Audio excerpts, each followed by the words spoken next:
Oi. Bom dia a todos e a todos. Eu gostaria só de informá-los de que nós já estamos com o nosso diretor-geral na sala. A reunião hoje será presidida por ele, porque a Luciana encontra-se em viagem nesse momento. Então, eu passo, Gil, por favor, é com você. Bom dia a Eu sei que todos. esse tema é bastante importante, Soraya, mas a gente está com um horário aqui para Não, começar a reunião tudo bem. A gente só e estava depois a gente trocando uma pode ideia. retomar, tá bom? Tá bom, obrigado. Bom dia a todos. Bom dia, Eliette. Bom dia, Soraya. Bom dia a todos. Bom dia. Declaro aberta Bom dia, Gil. a nossa reunião. E eu vou iniciar, pessoal, com a leitura da ata e com o cronograma que a gente vai adotar, tentando, obviamente, ser o mais diligente possível para que todos possamos almoçar, tá? Então, vou fazer primeiramente a chamada, né, de todos os presentes.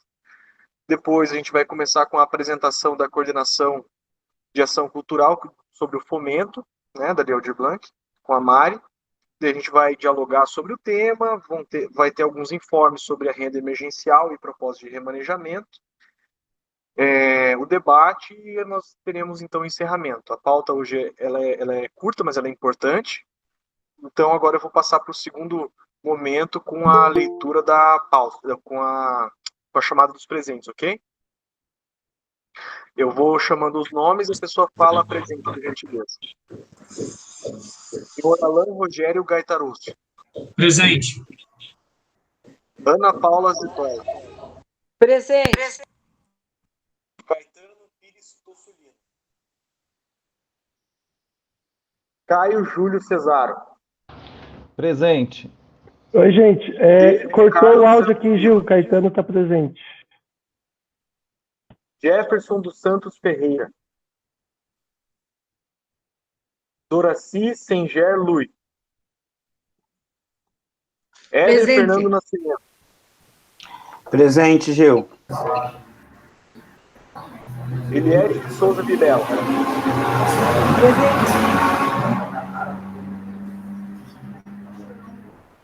Fernando Ronelt Durante. Presente. Harrison Camargo. Presente. Gerard Ismail Rajar.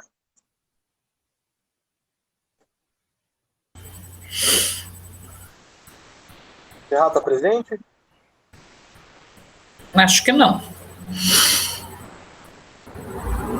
Ele ainda não entrou. Mara Gastaldon Piantar. Presente. Falei certo? Isso, certinho. Giovanni Amaral Cosenza. Estou presente. Rosane Kaminski. Estou presente. Elcio Luiz Wendler Kovaleski. Presente, bom dia. Joaquim Rodrigues da Costa.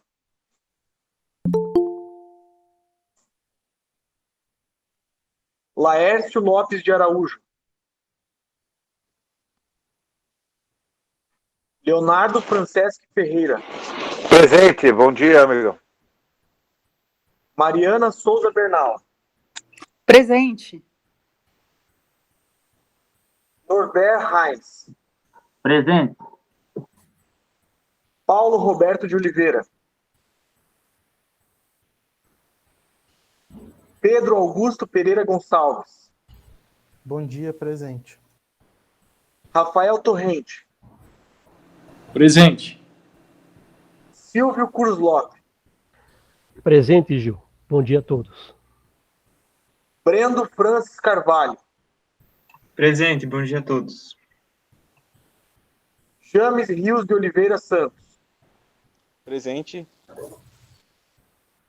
Soraya Lucas do Amaral.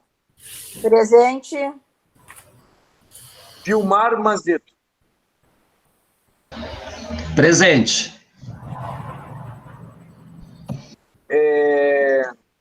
Maristela Massaro Carrara Bruneri. Tatiane André da Silva. Primeiro, eu queria parabenizar o Conselho pela larga ocupação, enfim, muitos presentes na reunião. Meus parabéns para vocês. E eu passo agora a palavra, então, para Mário, tá, Bernal, que vai dar continuidade fazendo a apresentação a respeito do fomento. Obrigado.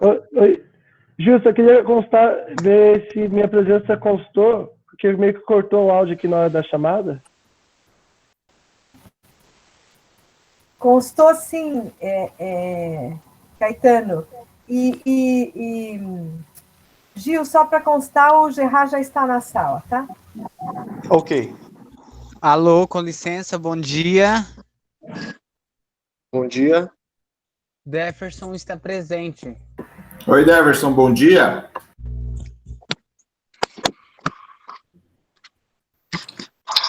Bom dia, colega. Estou aqui compartilhando a minha tela para a gente começar a apresentação sobre o que ajustamos e inserimos para atender os técnicos dentro do universo dos editais que a gente já tinha começado a conversar, né? Então, no eixo 1, a gente tem 2 chamamentos. Um que é de conteúdo cultural digital e outro que é de licenciamento de obras digitais. Então, eu vou começar falando do chamamento de conteúdo digital. Vou explicar um pouquinho melhor. Então, assim, a gente vai contemplar as áreas de arte visual, audiovisual, circo, cultura popular e diversidade cultural, dança, economia criativa, literatura, livre leitura, música, ópera, teatro e técnicos. O chamamento, ele é uma seleção, né, para licenciar conteúdos digitais, vídeos ou áudios. Então, especificamente para os técnicos, que era, né, a nossa questão na última reunião, eles poderão apresentar videoaulas, oficinas, podcasts, entre outras ações de formação de cunho prático e teórico e de conteúdo voltado ao fazer técnico ou da capacitação de produção, né? E aí esse conteúdo, ele precisa ter no mínimo 2 minutos e no máximo 59 minutos e ter a classificação indicativa de 12 anos. O valor desse chamamento é de R$ 2.500 e serão credenciados 4.000. Lembrando que esse é fluxo contínuo, então os valores que retornarem da renda ou dos municípios poderão ser incluídos aí, e aí essa quantidade de 4.000 pode subir significativamente, né? Ainda a gente está usando o parâmetro de 4.000, sabendo que possivelmente isso irá aumentar. O outro chamamento é o de obras literárias digitais. E aí, dentro desse universo, a gente vai estar selecionando livros digitais, e-books, audiolivros ou livros falados, de ficção e não ficção, revisados, editados e diagramados. E aí também iremos contemplar artes visuais, audiovisual, circo, cultura popular e diversidade cultural, dança, economia criativa, literatura, livro e leitura, música, ópera, teatro e técnicos. O conteúdo desse chamamento também vai ficar disponível na nossa plataforma e redes sociais do governo pelo período de 24 meses. E o valor desse chamamento é de R$ 5.000 e serão 2.314 credenciados até o momento, sabendo que é de fluxo contínuo e que possivelmente irá aumentar. E aí, chegamos ao nosso terceiro universo, que é o nosso segundo eixo, que é o edital de prêmio de reconhecimento de trajetória. E esse é o edital, eu acho, é um edital bem interessante, porque ele vai selecionar artistas, mestres, mestras do território paranaense, e as áreas são bem amplas. Temos cultura popular, cultura de povos indígenas e comunidades tradicionais, cultura afro-brasileira, cultura LGBTQIA+, cultura de refugiados, migrantes e apátridas, cultura hip-hop, fanfarras, bandas marciais, corais, dança, cultura alimentar, teatro, música, literatura, artes visuais, circo, audiovisual, ópera, arte educador e técnicos. E aí, a forma de inscrever nesse edital é um vídeo que deve ter de 4 a 10 minutos, onde a pessoa vai contar a sua história e enviar os materiais de registro que ela tenha. Então, se ela já saiu em alguma publicação, se ela tem algo publicado em nome dela, então tudo que ela possa juntar de material mesmo, que forme o portfólio dela, ela encaminha para a gente. E o valor desse prêmio é de R$20.000. E para cada... e serão selecionados 20 proponentes por área, né? Então, vão ser selecionados 400 proponentes. Na verdade, é isso. A gente fez alguns ajustes, a gente procurou entre todos os estados também, apenas 3 estão fazendo editais específicos para técnicos e que estão indo exatamente nessas mesmas linhas que a gente está propondo. Mas, na nossa última reunião de GT, apareceu uma proposta que o Gerard nos apresentou e, por isso, a gente combinou que hoje a gente iria apresentar essa nova proposta também, que a gente começa... O Gerard já começou a desenhar, mas a gente começa a trazer ela como proposta assim que encaminhar aqui no Conselho. Alguém tem alguma dúvida? Quer fazer alguma sugestão aqui? Oi, eu queria... Brendo aqui.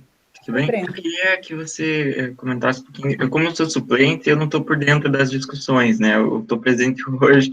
Então, se eu perguntar algo que já foi respondido, eu peço perdão aos conselheiros.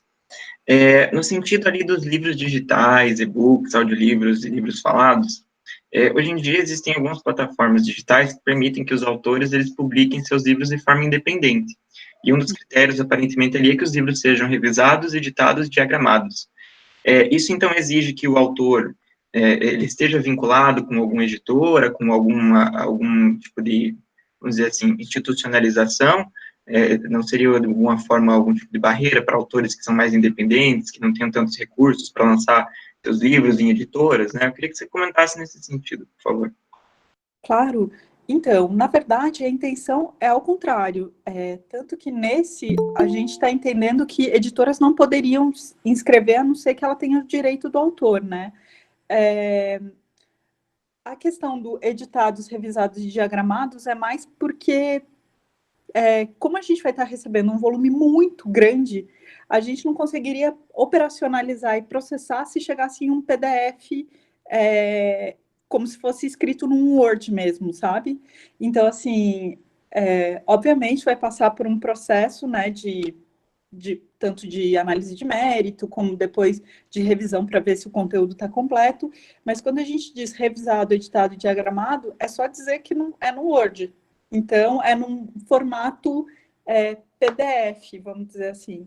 Então, a intenção é não... tanto que a gente está propondo que seja livros inéditos ou não inéditos, né? Desde que... Isso eu acho que eu não escrevi aqui, mas dentro da proposta é isso, inéditos e não inéditos. Exatamente porque se alguém publicou um livro lá nos anos 80, tem ele prontinho, mas depois ninguém mais publicou, ele não está na internet e ele quer publicar, ele pode se inscrever nesse edital. Entendi, muito grato. Nada. Mariana? Agora... Perdão, pode falar. Desculpe, Liette, eu tenho uma pergunta, Mariana. Mas os técnicos, esse formato PDF, eles podem, por exemplo, apresentar uma apostila que de Word se transforma em PDF com conteúdo técnico para participar, porque eu acho difícil que eles consigam formatar. Primeiro porque existe uma escassez de material de técnica, seja de teatro, de todas as linguagens. Então, gostaria de saber como é que vocês estão pensando isso. Exatamente. Para os técnicos, especificamente, a gente pensou em apostila mesmo, Ana. Tanto que, quando a gente detalha quais seriam as maneiras de entregar, tem essa proposta, que seja de 25 a 50 páginas a apostila. E até, assim, porque a gente entendeu também que pode ser que tenha que tem espaços de respiro, né? Que não necessariamente precisa tudo estar preenchido de uma forma aglutinada. Então, sim, pode ser apostila, e é dessa maneira que a gente pensou para atender os técnicos. Obrigada. Imagina. Eu acho que agora podemos ouvir o Gerard para poder avançar um pouquinho na pauta, pode ser?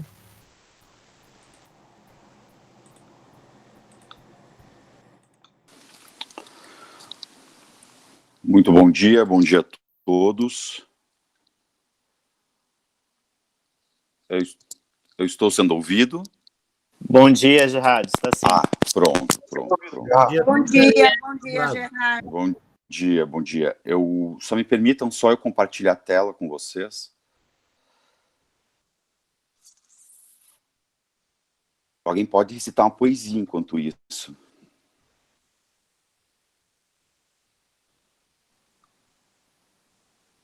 Quem tem Paulo Leminski na cabeça, assim, pá. Eu tenho, mas é um pouco indizível.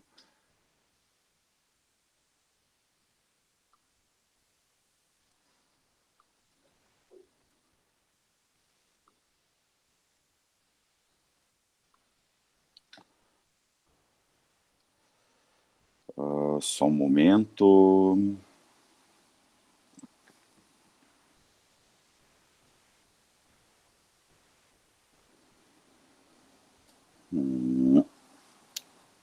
Está compartilhando com vocês? Já conseguem ver? Sim. Sim. Ah, ótimo, pronto. Bom, agora sim, muito bom dia. É uma alegria vê-los e ver as propostas caminhando. Na última reunião do grupo de fomento que eu fui convidado a participar. Gerard, agora não estamos mais vendo a sua apresentação. Só que ela está preta, na verdade. Acho que ela está projetada, mas ela está preta, a segunda tela. E agora? Não. Tá tudo negro. Calma. Agora apareceu. Foi?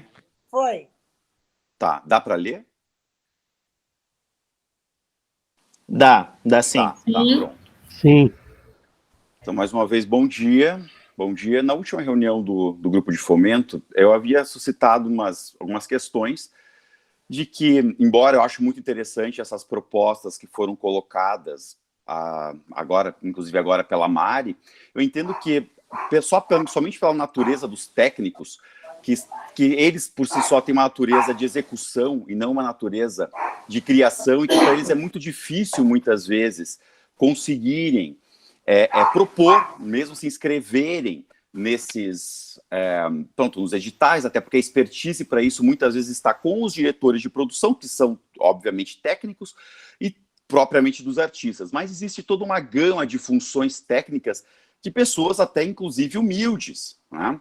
E que não possuem, muitas vezes, essas expertises e essas questões técnicas de conseguirem fazerem uma live ou redigirem um material explicativo, até porque dar aula e fazer materiais explicativos carece de didática, e nem toda profissão é obrigatório que tenha didática. Então, estaríamos exigindo de um profissional que não tem essa obrigação, algo que ele tenha que ter a mais do que ele já é por sua obrigação. Até porque ainda seria, ainda assim, excludente e não muito inclusivo essas propostas. Mas, obviamente, não somos contra essas propostas, mas para adendar a isso, nós apresentamos algumas proposições para debate e que aqui queremos colocar, inclusive.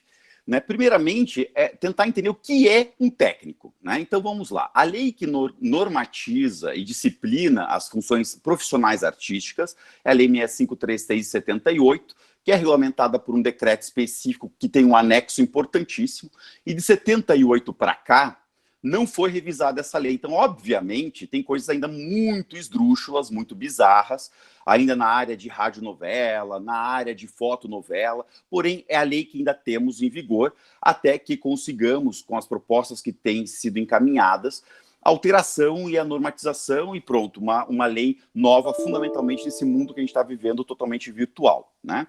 Então, pela lei atual, profissional, O técnico é o profissional que, mesmo em caráter auxiliar, ele participa individualmente ou em grupo de uma atividade profissional ligada diretamente à elaboração, registro, apresentação ou conservação de programas, espetáculos e produções. Então, esse é o técnico. Então, muitas vezes, o técnico é aquele que, na filosofia platônica, está no mundo sensível, enquanto o artista está no mundo inteligível, da concepção, da criatividade, aquele que pragmatiza isso, aquele que constrói aquilo que o artista sonha muitas vezes é o técnico. Obviamente, muitos artistas são técnicos. Agora, existem funções artísticas, funções técnicas que são somente pessoas, seres humanos, um CPF somente é o técnico. Então vamos lá, dentro dessa lei, a natureza das funções artísticas são a habilitação, que é ou técnico ou artista, e as funções, que são as especificidades dentro dessas habilitações. Então, por exemplo, eu, Gerard, eu sou um artista, né, nas funções de ator e diretor. Né? Essa é a minha profissão. Qual que é a minha profissão? Eu sou um artista na função ator e diretor. Então, propriamente, o ator não é uma habilitação, né? Porque a habilitação é propriamente a própria profissão. Então, a minha profissão é artista e a minha função é ator, etc. Ou, Gerard, a minha função, a minha habilitação, a minha profissão, a minha habilitação é técnico nas funções de diretor de produção. Né? Então, é muito interessante sabermos como que é sistematizado isso na lei em vigor, na lei que está atualmente em vigor, para tentarmos entender um pouco mais essa realidade, desse dia a dia, desse, entre aspas, nesse chão de fábrica do assoalho de teatro da produção. Né? Bom, vamos em frente. Aqui eu elenquei para vocês, eu estou fazendo uma série de pesquisas, porque, por incrível que pareça, não está sistematizado isso. Por exemplo, quantos profissionais técnicos temos hoje no estado do Paraná? Não sabemos, nem no Brasil sabemos. Eu estou com uma base de dados imensa na mão, tentando sistematizar isso em sexo, funções, habilitações, áreas. É muito complicado, porque, por incrível que pareça, nem o atual Ministério da Economia, ex-Ministério do Trabalho e Emprego, possui essas informações sistematizadas, e nem os sindicatos de artistas, que têm por função dar a certificação daqueles que não têm o diploma, possuem esses dados sistematizados que agora precisamos tê-lo. Estou a fazer isso, porém eu já elenquei na lei quais são as funções técnicas que estão lá na lei. Então, pronto, né? Na área de teatro, dança, circo e ópera, temos desde o aderecista, barreira, cabeleireiro, camareiro, capataz, cenotécnico, contra-regra, cortineiro, a costureira de espetáculos, o diretor de produção, eletricista, o de circo e de espetáculo, o maquiador, o maquinista, o auxiliar de maquinista, o mestre de pista, o operador de luz, o operador de som, o secretário de frente, o secretário teatral e o técnico de som.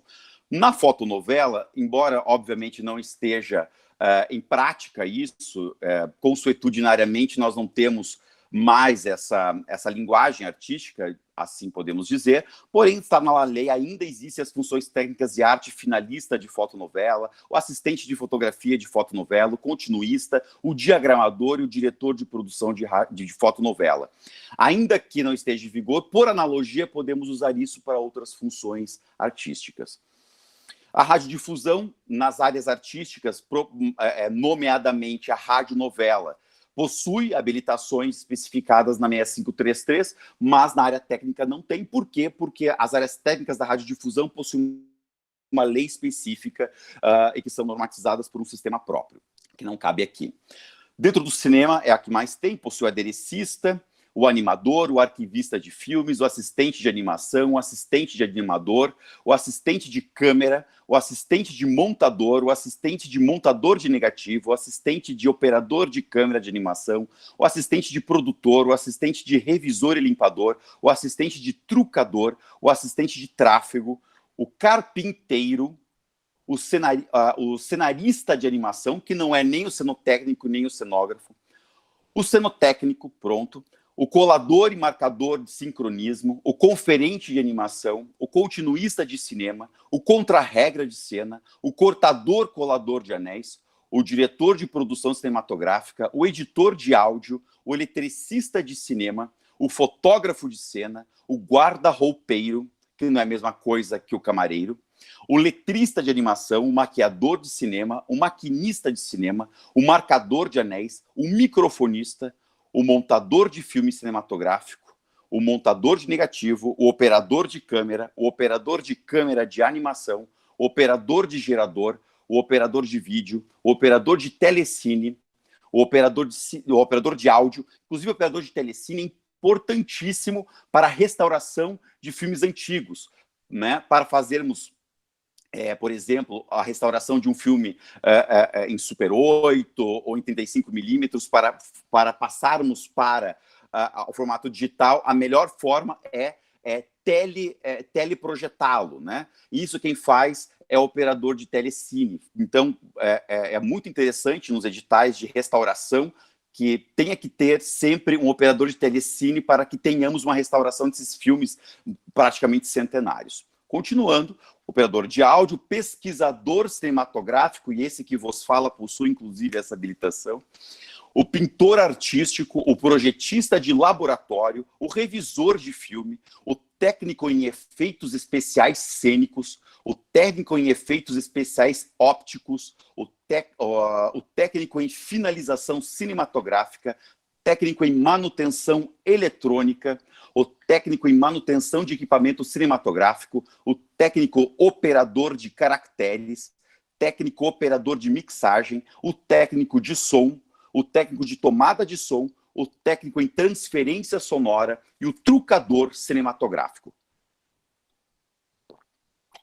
Então, vemos que há mais de meia centena de profissões, de funções na habilitação técnico, que está no mercado, que estão à disposição e que muitas vezes não estão na guarida, nesse guarda-chuva das leis de incentivo, uma vez que, obviamente, não incumbe a eles, dentro da praxis da produção, propor as candidaturas aos editais. Por isso, a nossa preocupação em tentar achar uma forma para contemplá-los. Muitas vezes, eles que são esquecidos. Apenas para uma questão de elucidar, por exemplo,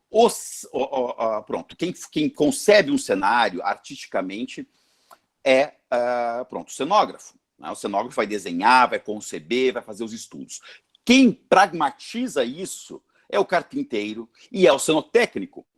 Quem tem de fazer os cálculos para que a viga do cenário não caia na cabeça desde o urdimento em cima do artista e não o mate é o cenotécnico. É ele quem responde, inclusive, tecnicamente, sobre esses cálculos.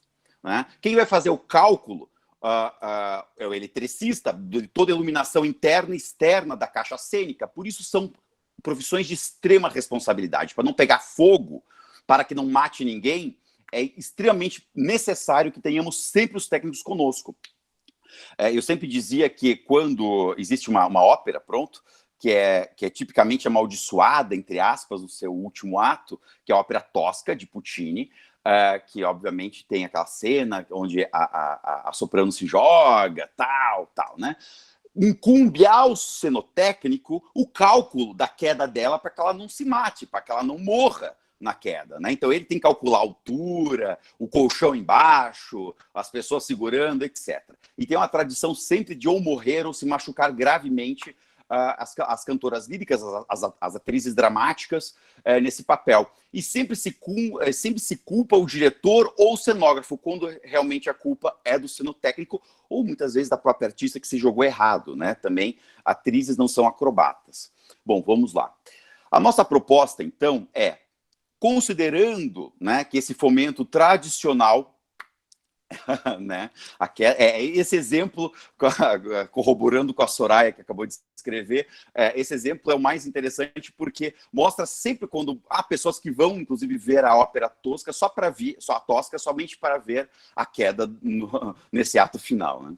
Bom, considerando que esse sistema tradicional de fomento foca muitas vezes no produtor e no artista, e não em todos os artistas, considerando a natureza da função técnica, que é de execução e não de criação, e das circunstâncias do momento atual da Lei Aldir Blanc, que nos exige uma forma de abarcar, de incluir e não de excluir esta classe, muitas vezes ou não totalmente esquecida, fundamentalmente, que isso pode ser, inclusive já foi aventado pela IET, transformar-se numa política pública futura de auxílio para esses profissionais.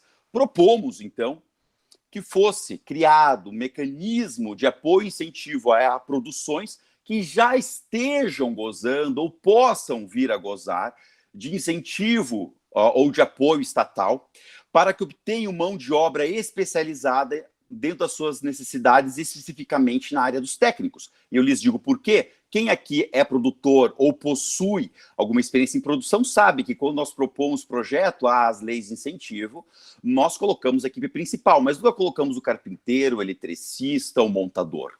Né? Porque muitas vezes o dinheiro é pouco, muitas vezes nós já colocamos dentro da chave orçamentária do diretor de produção que ele contrate a... Voltou? Ainda está travado? Estamos te ouvindo, Gerard. Pronto, é porque algumas pessoas haviam dito que estavam travadas, pronto, mas pelo jeito está indo, né? Nós muitas vezes colocamos dentro das chaves orçamentárias do diretor de produção ou da produção como um todo, um valor global para toda essa equipe, né? Nós, geralmente, quando estamos a dirigir uma produção, não colocamos um a um esses profissionais, e que muitas vezes eles são preteridos justamente porque sempre são os mesmos grupos que são contratados, e isto é normal que aconteça.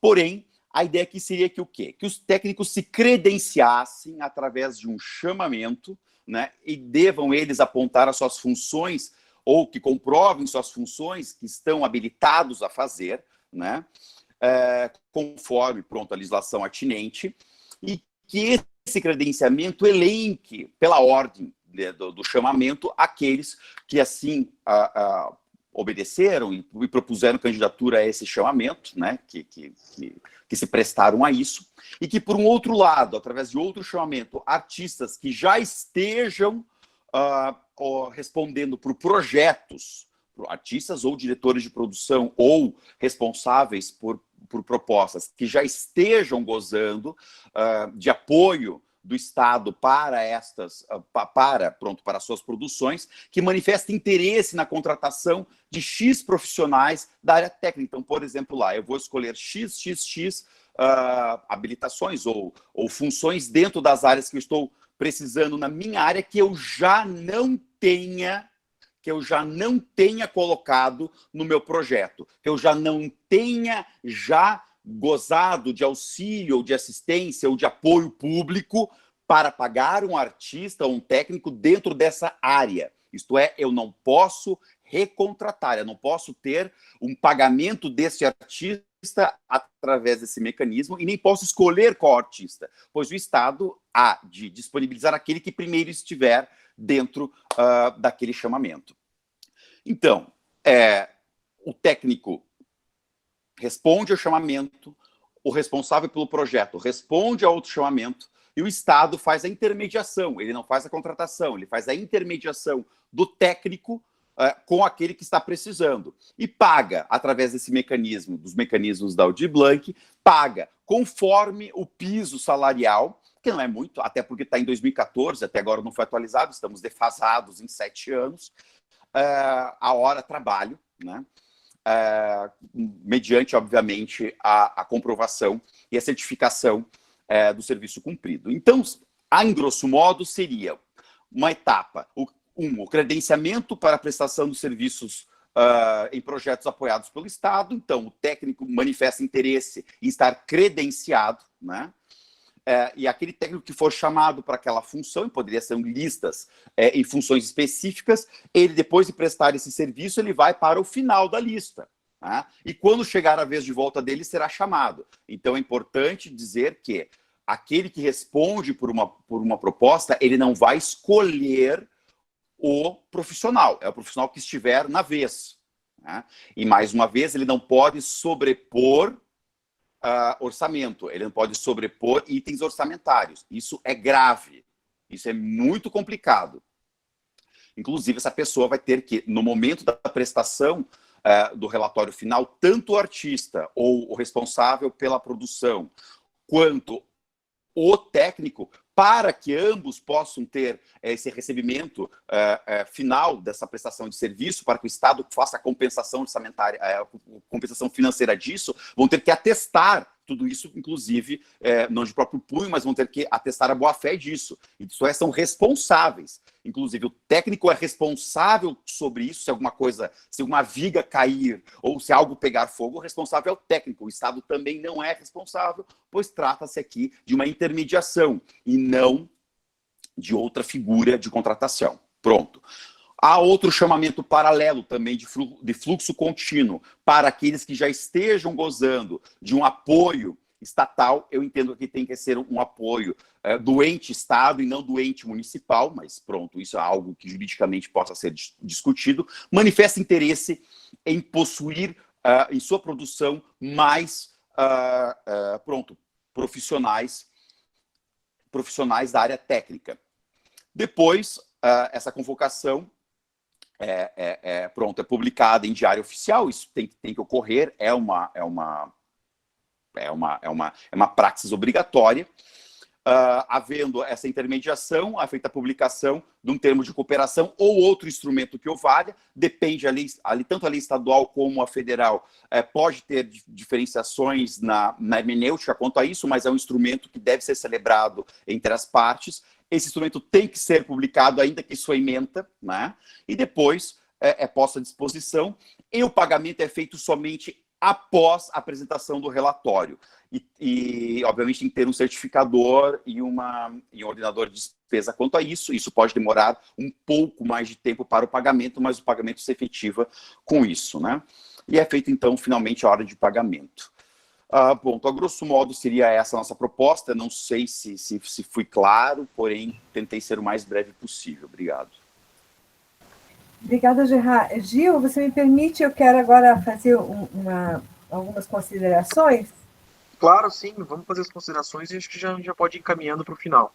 Isso. Então, assim, para poder sistematizar essa proposta, e nós temos que aí encaminhar para a PGE, e isso tem que ser em toque de caixa, dada a nossa exiguidade de tempo, né, tudo ficou urgente, então o GT propôs um grupo de sistematização, que é o Gerard e o Giovanni como relatores e o Elcio como revisor, e para que a gente possa, à luz de um termo de referência, modelo que a Mariana vai passar ou já passou, não sei, porque essa reunião foi na sexta-feira, né? Eles vão, então, sistematizar essa proposta dentro de um modelo que a PGE já aprovou, né? É um modelo que a PGE nos indicou, inclusive, para que a gente possa dar sequência nessa proposta sistematizada aí para a PGE. Resta, então, nós definirmos o montante, né, o recurso, e de que forma, da onde é que nós vamos retirar esse recurso. Então, nós queríamos agora apresentar aos senhores o seguinte,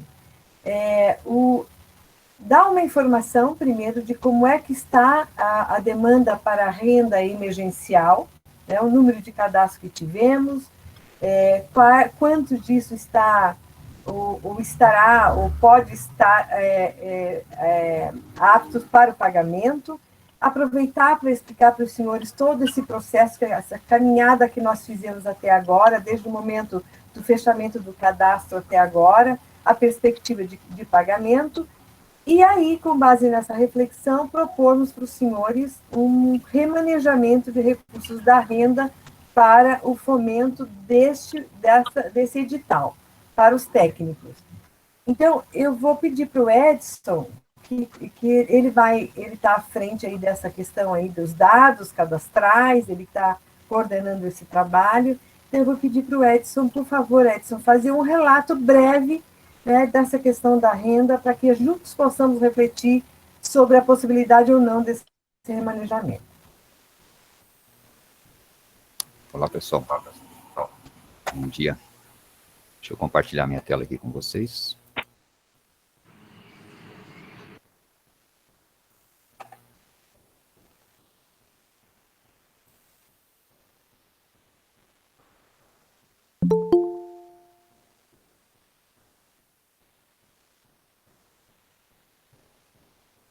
Gente, aqui eu queria só compartilhar com vocês a questão da renda emergencial do inciso 1, tá?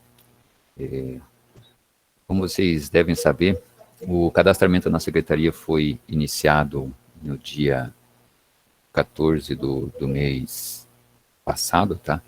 A gente finalizou o cadastro depois de um mês, mas abrimos uma segunda etapa para cadastramento. A gente, depois de finalizado essa primeira fase, a gente chamou ela de primeira fase, a gente teve um total de 2.843 solicitações, tá?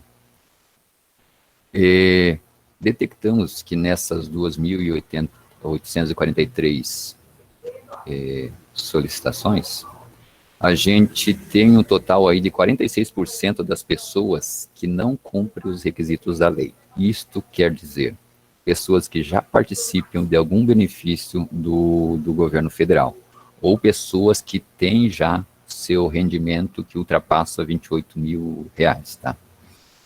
E desses 100%, desses 46%, do 100%, a gente teve mais 44% para poder fazer uma análise pelo governo do estado do Paraná.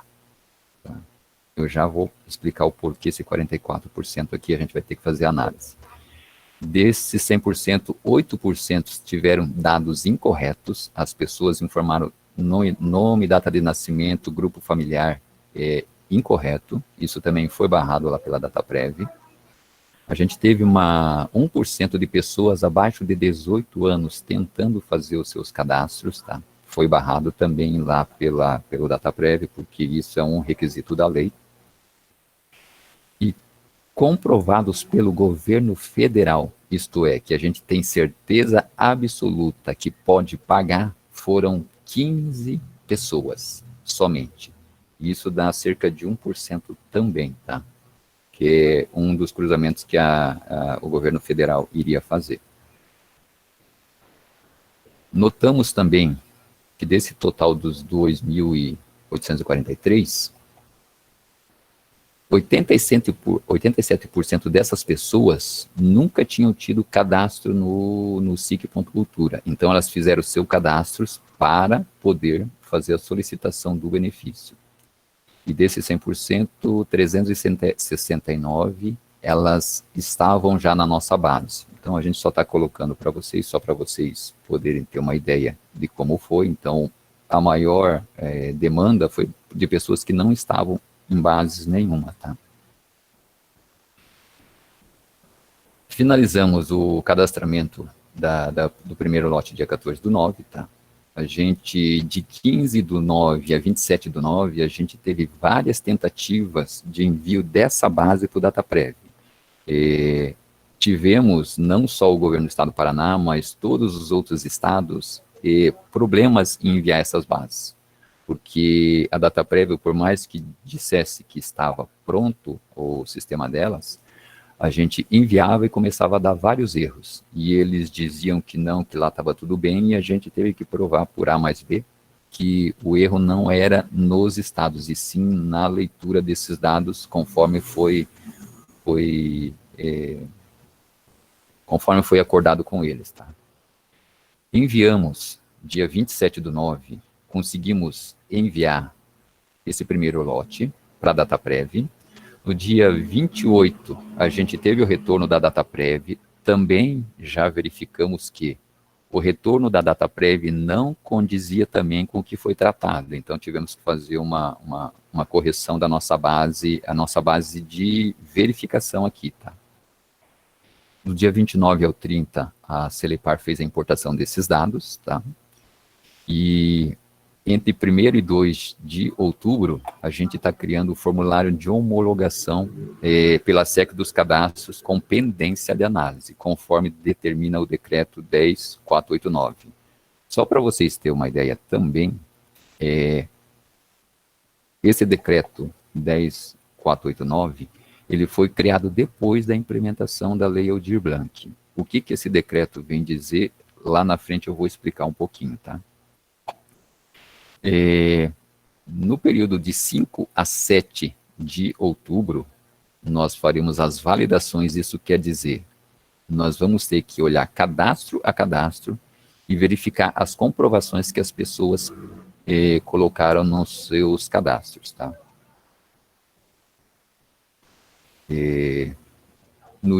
Entre o dia 7 e 8 de outubro, a gente vai fazer a geração dos arquivos e teste junto ao Banco do Brasil.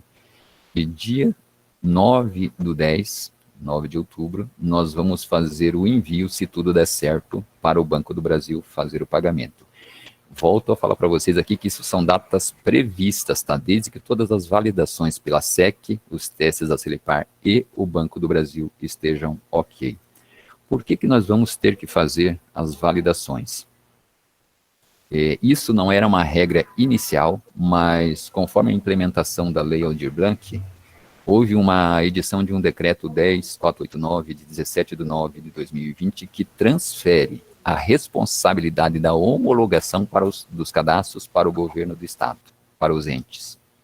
Nós não trabalhávamos com essa possibilidade aqui, então a ideia seria a Dataprev nos dizer quem nós pagamos e quem nós não pagamos, mas isso foi alterado ao longo do processo. Por isso que nós temos que nos adaptar agora em fazer as homologações, tá? No artigo, no parágrafo 7º, diz que as informações obtidas das bases do Estado, do Distrito Federal e dos municípios deverão ser homologadas pelo respectivo ente federativo. Então, com essa edição dessa lei aqui, nós temos que confrontar todos os dados para poder fazer um pagamento mais conciso, tá? As questões do envio dos arquivos para a Dataprev, eu coloquei uma tela aqui só para vocês poderem ver que, enquanto a gente estava testando, a gente vinha conversando bastante com a Dataprev, avisando eles que o sistema deles estava barrando muita coisa que não tinha nada a ver conforme as regras iniciais, tá? Então ele começava a dar um loop infinito nos CPFs das pessoas que tinham grupo familiar, tá? E o Dataprev nos dizia que estava tudo ok, mas não, foi necessário que a gente tivesse uma reunião no dia 26/9 com todos os estados para poder demonstrar isso pelo Dataprev. A gente fez um vídeo, gravou um vídeo e enviou para eles, aí eles reconheceram que o sistema deles estava com problema mesmo, tá? Tá. O que a gente notou também com o retorno do arquivo da Dataprev depois de a gente enviar e ter essa base na mão? A gente teve indícios preliminares, tá? E isso não quer dizer que a gente vai pagar esse pessoal, mas a gente teve alguns indícios de tentativas de cadastro de CPFs sequenciais em seguida. Isso quer dizer, foi colocado, eu vou dar um exemplo aqui, o CPF 001 foi colocado às 17 horas, o CPF 002, números sequenciais, foi colocado no minuto 2, no minuto 3 e assim por diante, tá? Então a gente verificou que provavelmente essas tentativas de cadastros sequenciais na mesma hora, mesmo minuto e mesmo segundo, é alguma máquina tentando burlar o sistema. Mas a gente conseguiu barrar isso, tá? Porque a gente faz essa checagem. Também verificamos que nos cadastros há várias tentativas de cadastro em vários estados para recebimento do auxílio. Também confrontamos isso e também está barrando junto ao sistema da Dataprev e nós também estamos atentos a isso. Verificamos também que muitas das pessoas aumentaram a quantidade de pessoas no seu grupo familiar para diminuir a renda familiar, a fim de poder obter o subsídio mensal. Quando as pessoas informam bastante, quando o solicitante informa várias pessoas no seu grupo familiar, a renda mensal desse grupo familiar vai reduzir. Em consequência, ele poderá ter esse subsídio mensal aprovado. Mas também estamos verificando essas questões aqui junto ao Dataprev. A gente só está informando para vocês porque a gente viu que é uma grande tentativa de cruzamentos e compartilhamentos de CPF entre os solicitantes, tá? Pessoas diferentes compartilhando o mesmo CPF do grupo familiar. as estimativas de pagamento e solicitações realizadas também. Isso aqui eu acho que eu já falei. Só está repetido aqui. A memória de cálculo aqui, a gente tinha um total de 71 milhões e 915 mil destinado ao governo do Paraná, sendo que desses 40% foi destinado ao renda emergencial e 43 mil, cerca de 60% deste valor foi destinado ao fomento. Tá? Aqui a memória de cálculo, isso aqui a Eliette vai explicar um pouquinho, só para vocês poderem entender como foi dividido isto. Eliette. Sim, obrigada, Edson. Na última reunião ordinária do Conselho, ficou deliberado que 40% dos recursos da Lei Aldir Blanc seriam destinados à renda emergencial mensal e 60% para o fomento. Nós fizemos, então, um cálculo da seguinte maneira: considerando que 100% das pessoas inscritas fossem receber, estivessem aptas para este recurso, e que nós fôssemos pagar 7 parcelas, coisa que provavelmente não será possível. Eu acho que o máximo que o Ministério deve autorizar seria 5 parcelas. Mesmo assim, estamos aguardando o Ministério autorizar isto, né, porque há dúvidas nessa orientação por parte do Ministério, se nós já podemos pagar 5 parcelas ou se pagamos somente 3. Então, foi formalizado isso, estamos aguardando o retorno do Ministério. Mas, no entendimento, na interpretação, né, da lei, poderia ser que a gente pudesse chegar aí a 7 parcelas. Então, vamos calcular 7 parcelas. Então, se fôssemos pagar 100% dos inscritos, nós gastaríamos R$ 11.940.600. E, digamos, como a gente abriu agora, novamente, o cadastro, segundo lote, né? E nós atingíssemos mais 100% do primeiro lote, né? Se a gente dobrasse essa meta e pagássemos 7 parcelas, nós gastaríamos R$ 23.881.200. Portanto, teríamos um saldo de R$ 4.885.125,98. Vejam, até o momento, no segundo lote, nós temos quantos inscritos, Edson? Eliette, está me ouvindo? Não te ouvi. Agora, estou te ouvindo, mas o valor de inscritos. Aliás, o número... Hoje a gente tem cerca de 400 pessoas no segundo lote. Hoje, tá? Uhum. Então, muito provavelmente, nós não chegaremos, né, a dobrar a meta. Embora, se dobrássemos e fôssemos pagar 7 parcelas, nós ainda teríamos um saldo próximo de 5 milhões. Então, a proposta que nós fazemos é remanejar esse saldo para o fomento, para cobrir a demanda do edital de técnicos.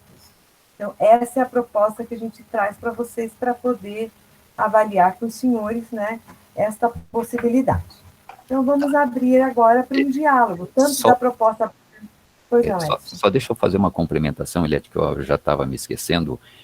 A gente perguntou para os estados quem pudesse partilhar como é que estava a expectativa da solicitação de renda dos seus subsídios da renda mensal, tá? A gente viu que tem uma pouca procura em cima da renda emergencial.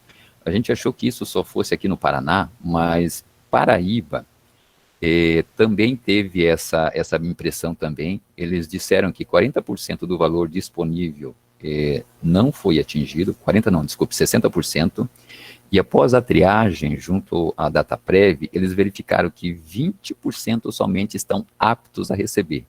Rio Grande do Sul também teve um total de 2.280 pessoas também, e também com os cruzamentos que eles também agora vão ter que fazer, como nós vamos ter que ter que fazer os cruzamentos e as validações, eles detectaram que somente 45% desses 2.000 cadastros estão aptos a receber. E isso, claro, que se confirmar a homologação de todos os cadastros, tá? Então é isso. Isso a gente, na reunião do fórum, nós observamos que isso é uma realidade, né, brasileira. O número de cadastros está muito inferior à expectativa, né, e dos cadastrados, a quebra também é grande. O estado que mais conseguiu cadastro foi a Bahia, que chegou perto de 20.000 cadastros, mas já identificou que destes, eles vão conseguir pagar perto de 4.000 cadastros. Essa foi a informação que nós recebemos na última reunião do fórum. Então, entendemos que nós estamos dentro da média, né, aí do país, né, e que, portanto, essa nossa estimativa está até superestimada, né? Acho que o saldo vai ser muito superior a 4 milhões. Né? Enfim, era isso, e nós então gostaríamos de abrir agora para o diálogo nosso. Eu só queria pedir para o Edson retornar. Oi, tanto só em relação à proposta que o Gerard apresentou, quanto essa proposta de remanejamento. Ok. Tá. Pode falar. Desculpe, Eliette, eu te cortei. Eu só queria pedir para o Edson voltar àquela tela anterior do cálculo ali, por favor, que eu não vi quando você coloca os valores brutos ali, fazendo um favor.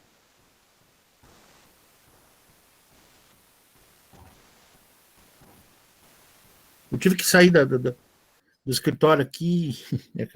A memória anterior é essa. Anterior.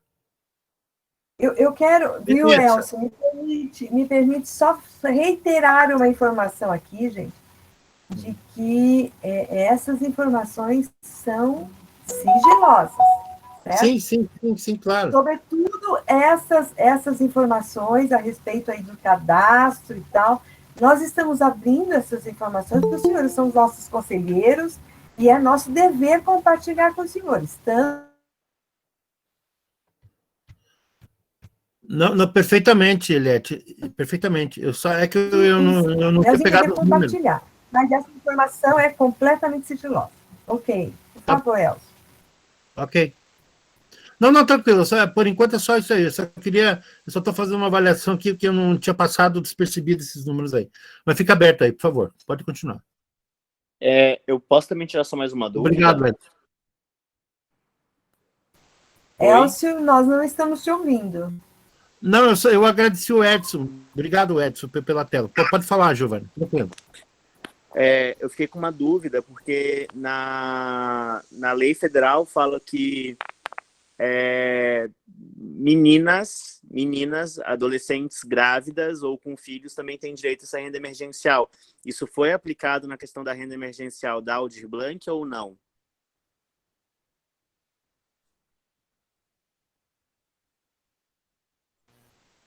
É a questão do monoparental, né, Giovanni? Isso foi colocado na regra, tá?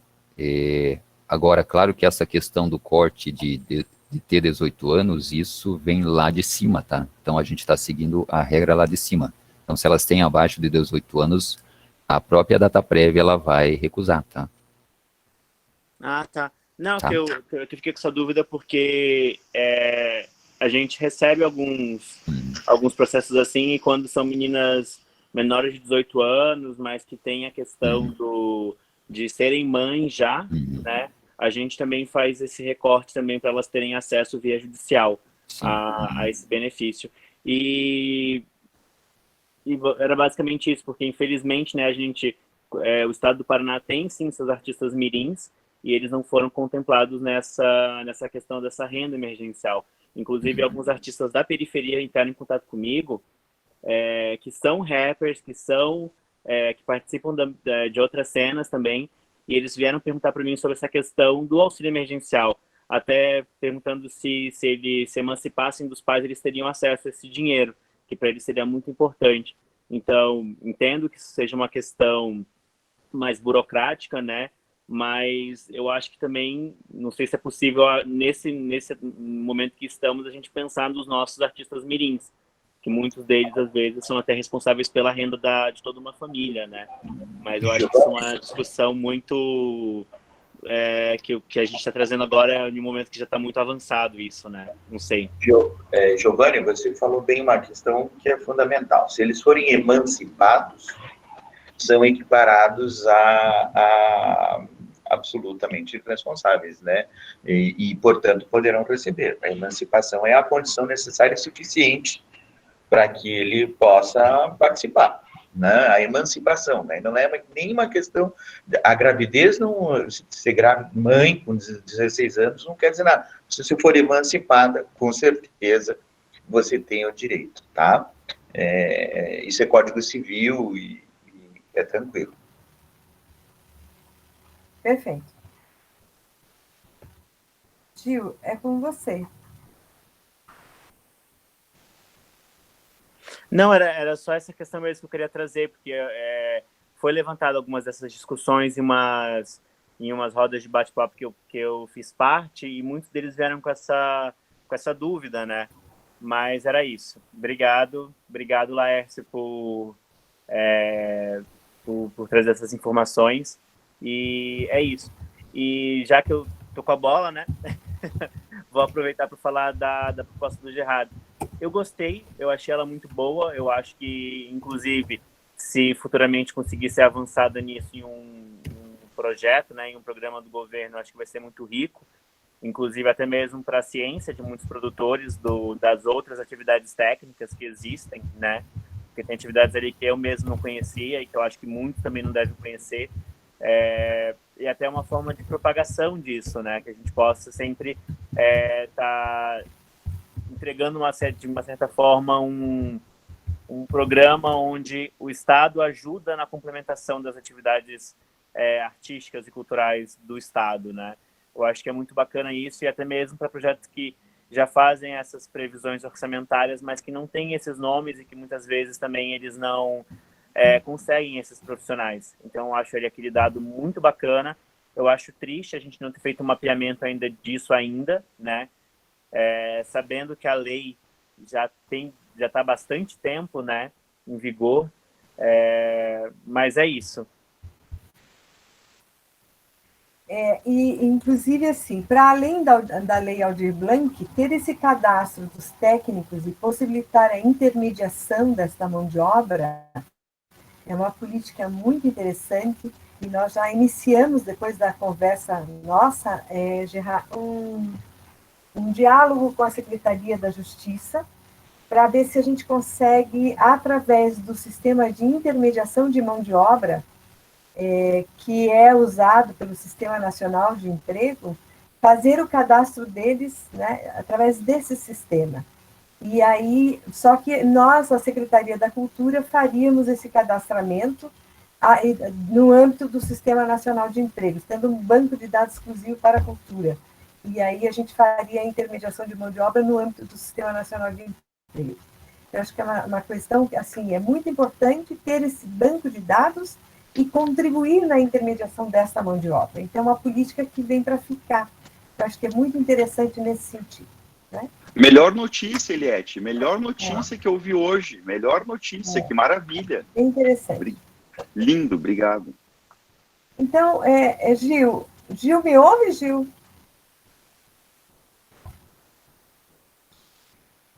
Gil? Será que o Gil caiu?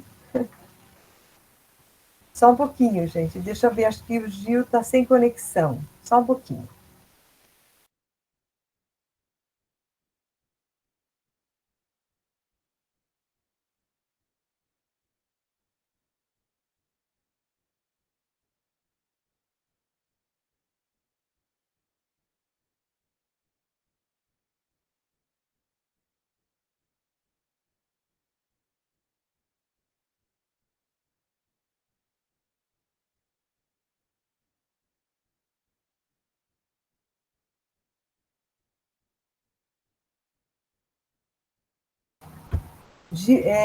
Desculpa, pessoal, o Gil acho que perdeu a conexão e...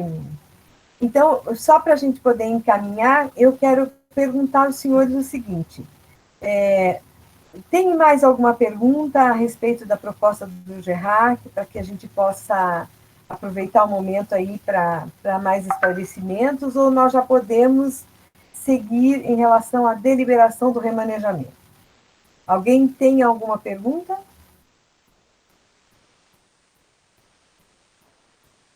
Bom, vocês estão me ouvindo? Sim. Ah, tá bom. Ok. Pensei que eu estava fora da conexão aqui. Ok. Bom, se ninguém, então, tem mais nenhuma pergunta a respeito, eu gostaria de saber se os senhores estão de acordo com o remanejamento do valor de R$5.000 da renda emergencial para o fomento. Se alguém não estiver de acordo, então a gente que se manifeste. O silêncio, nós vamos... 5 mil?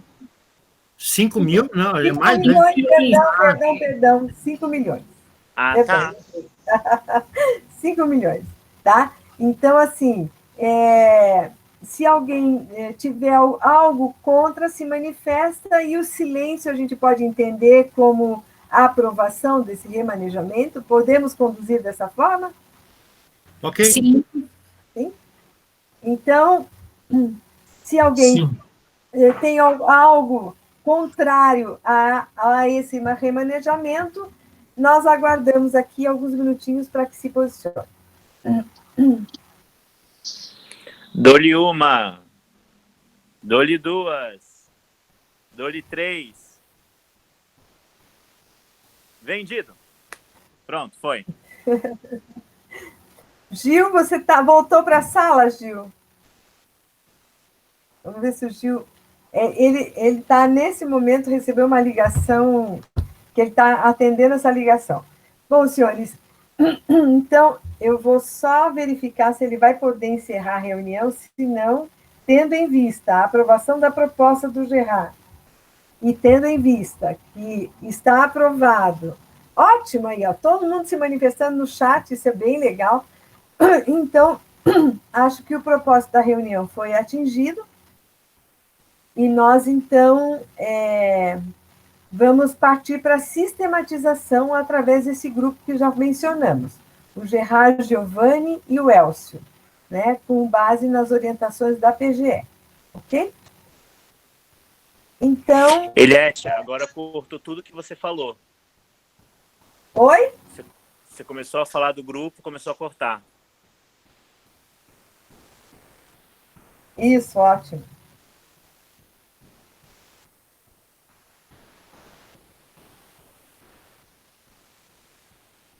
Eu vou só ver se o Gil volta ou se nós já podemos encerrar a reunião, gente.